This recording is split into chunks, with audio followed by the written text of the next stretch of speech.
গোলে মালে বারো তালুদয় হইল কলিকালে।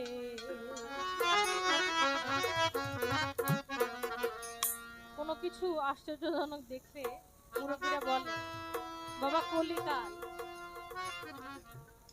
এখন কলিযুগ। লালন সাঁইজির কালাম ছিল সাধু সঙ্গে, সেখান থেকে উঠে মঞ্চে এসেছে।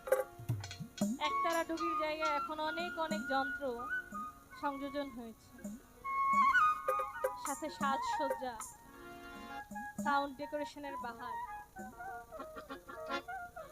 তবে কালাম কিন্তু সেইগুলোই, যদি আপনি বোঝার চেষ্টা করেন। কি করি